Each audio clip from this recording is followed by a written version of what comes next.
Welcome back, my fellow agents. It is I, X7, your agent of monstrous mayhem. And today we are going to be reviewing The Deadly Mantis since Svengoolie aired it last night. And it's been a movie I've seen several times. Once again, Channel 2, KWGN, came to my rescue for Universal horror movies and monster movies and Japanese monster movies. This print itself comes from, wow, I'm not going to have to embiggen it very much. Comes from the Internet Archive, though I do have the DVD version of it. And let's get right into it, all right?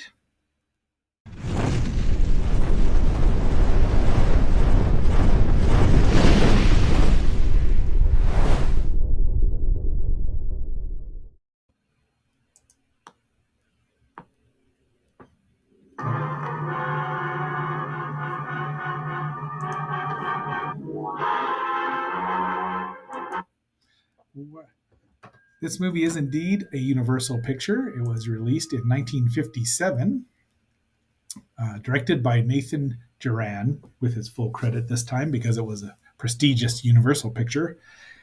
And this is our fifth movie that we've reviewed directed by Nathan Duran. I think maybe only Ishiro Honda has had more movies reviewed than Nathan Duran. And we've got at least two more from him that we'll review. He's also worked in Voyage of a lot of Irwin Allen stuff, and on his television shows, that is. So it starts out with some narration by Marvin Miller, who is always great. He's a bit uncredited here. And for every action, there is an equal and opposite reaction. But before we get to, besides talking about reactions, please like, share, subscribe, leave a comment. And if you can, just watch a couple minutes longer than normal, 4 or 5 minutes, that'd be great. So we get a volcano blast in the south near the Antarctic, and then way up in Greenland, one of our former allies, something melts out of the ice. Dun dun dun! It is a gigantic 200-foot mantis. There it is, and we go through a little bit of history about how we've got a radar system here across this imaginary line separating us from the Great White North of Canada. How's it going, eh? And yeah, I know. Sorry, Lilith, I cannot do it. And then we have another one, and the dew line, which means early warning, something like that, for the Arctic and above. I guess this is zone 2. So this is all animated out, a little cartoon animation. This is when they're making the base there up at the Arctic, and then these two poor suckers get attacked by something. Here's our military hero, the high top billed Craig Stevens as Colonel Joe Parkman, and he was Peter Gunn from 1958 to 1961. He gets in his little airplane to go visit it, and it's just torn apart from the inside and long tracks. It's fake snow. I mean, it doesn't stick to them. It doesn't melt. It just sits there. They look cold, and the sound effects are great. And then they get something on the radar, the scramble horn. Off they go, and they find nothing. Have you checked your antifreeze? Because they're at the top of the world where it's cold. Well, it used to be cold anyway. Something attacks a big old plane, and it leaves a claw in it that they can't figure out what it is. Where are we there? Let's see. It's a foot-long spur. So that's Joe finds that, and they take it down. They go down to Colorado Springs and the Continental Air Defense. There it is, and they're like, "What the heck's this?" They don't know, so they send it over to Dr. Nedrick Jackson. Nedrick. What kind of name is Nedrick? Nedrick there is played by William Hopper, who we've already talked about in 20 Million Miles to Earth. I believe that was also directed by Nathan Duran. He was one step away from leading man status, and leading military man status. But he's a paleontologist here, so obviously much cooler. See? There's his, that is Alex Talton as Marge Blaine, and she is the staff photographer and also runs the museum magazine. And I'm not exactly sure what this thing is supposed to be. It's got extra. He said it's got extra vertebrae. She's got this idea and calls this a jellyfish, even though it says giant squid, which should be Architeuthis ducks. And Ceratosaurus is misspelled. Yeah, and there's Homo sapiens there, or actually Homo javanese. But sorry, not going to go to Joey.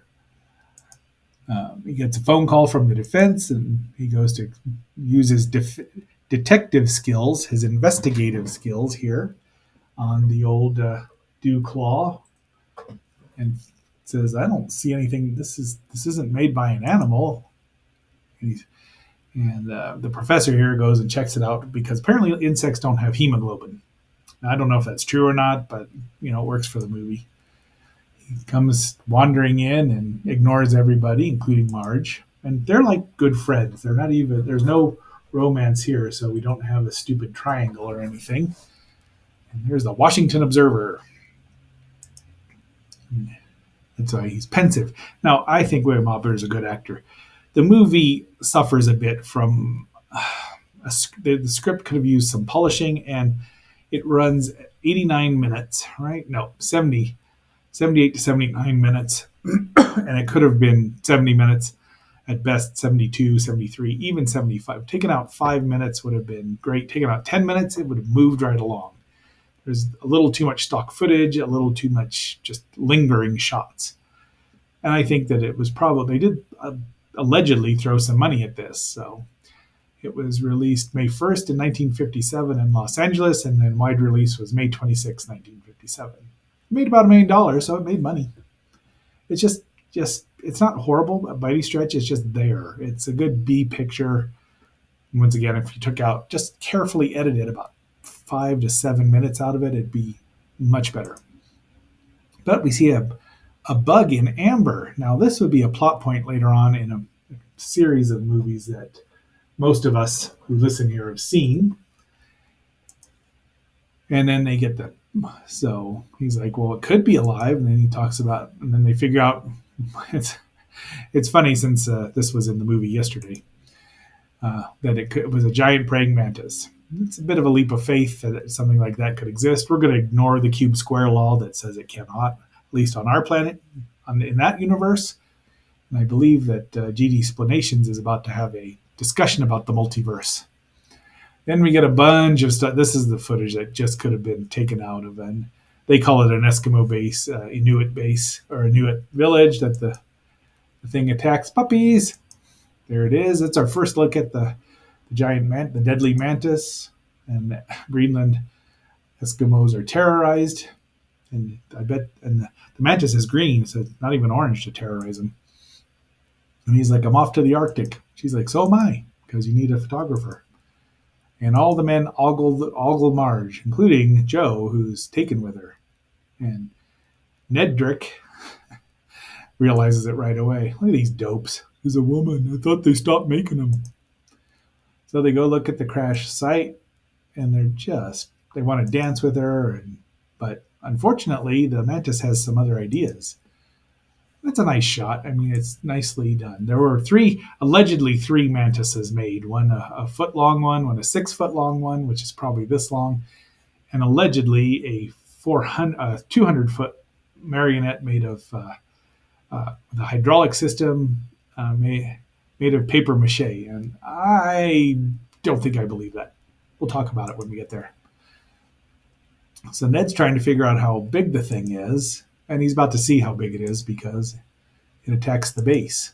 And she's just blithely looking until it crashes in, and we got to hit the air raid horn again, and they shoot fire at it, which you'd think would have affected it, but just kind of bounces off. It's a good little attack scene, nicely shot at night and lit well, and the effects are pretty well done. It's not the most realistic mantis. It's not the marionettes that Toho used in Son of Godzilla, as we'll see, are much better, really. But this isn't bad. I mean, nobody had done one of these before, really. I mean, the movie also suffers from being a pastiche of both them and the Beast from 20,000 Fathoms. But again, the characters they're not unlikable. They're just kind of, I don't know. I mean, I'm a big fan of Perry Mason and William Hopper, and it's not a bad movie. It's just not. It's just like a three. I'd say I'd give it a 3 out of 5 stars, and it has a lot of stock footage in it. Guys are tired. They're on. He won't let them come back, but they figure out he's headed south, so they go on television. See, Beeve, it's real, and Ned is there, and he talks about how big the dew claw is, and then they give a approximate size there, which is gigantic. And this is the civilian air watch because it was the 50s, late 50s, so the Red Scare was still in effect. There it is flying, not awful, not great. I've never seen an actual mantis fly, but it's not bad. More stock footage. They shoot missiles at it, and it looks like they hit it a couple times. And it's a nice, very atmospheric. The movie's got some great atmosphere to it. I'll give it that. I mean, Nathan's a great director. I think he's a great director. He knew what he was doing. He knew how to do it. And so it lands. And yeah, Operation Marge is in effect here. They're trying to triangulate where the beast is. And they get a report in Virginia, and then finally they're headed into Maryland out of D.C. She's asleep because she's exhausted. Something happened here. And good old Joe, they're parked in the dark and fogginess, and she's like, "Come on, we got to go home." And he's a gentleman. He's still trying to take her home. But there's Laura Baltimore. I think I've been on that corner. They let her off, and then the tarantula attacks the bus. There it is. Not a great shot of it flying around the Capitol. Well, it's not horrible. There's our real life mantis climbing up. I'm sure they just put it on there and it just walked right up, probably. And there we're back to the model because it rattles around. It's really, I mean, again, it's not a bad movie. I just.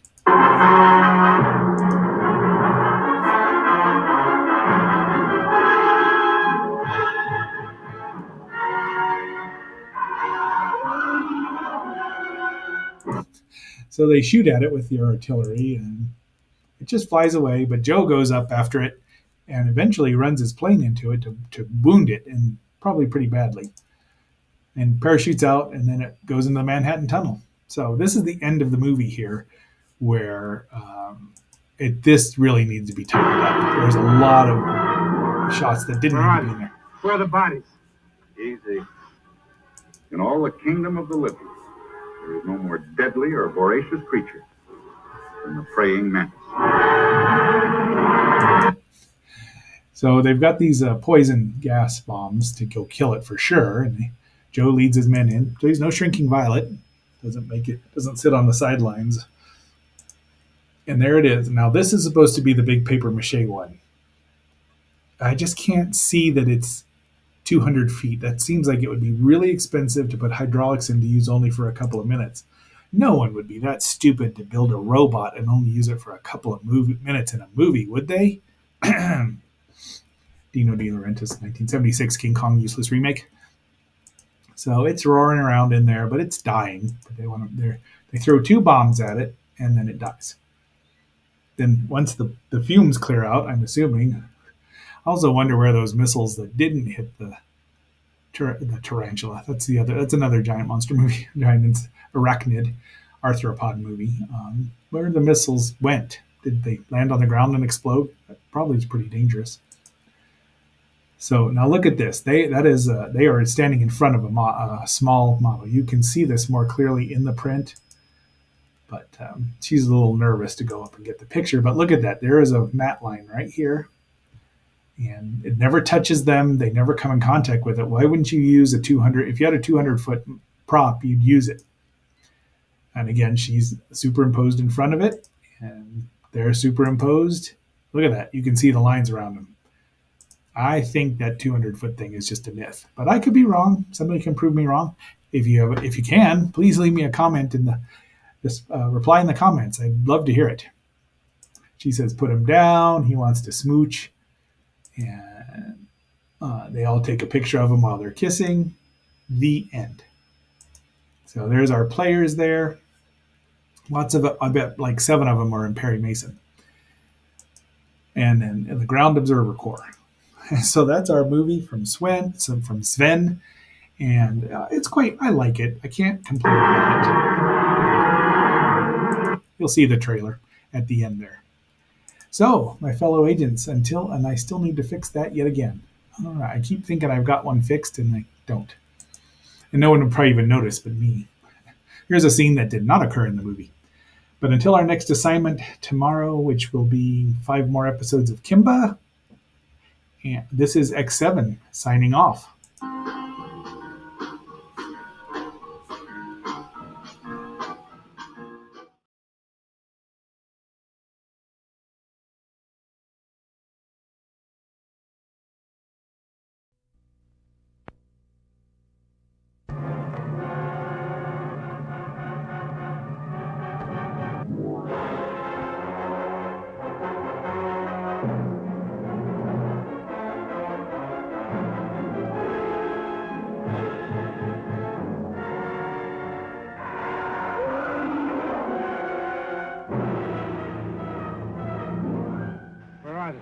Where are the bodies?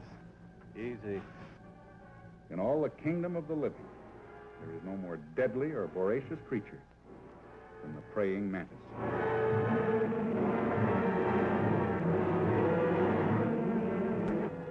You think you'll be able to drive it out to sea? I hope so. Every device of military science, every defensive weapon, radar, planes, rockets, marshaled to destroy 1,000 tons of beastly fury. A monster leaving a trail of carnage, spreading panic across a continent. Hit the alert button. Yes, sir.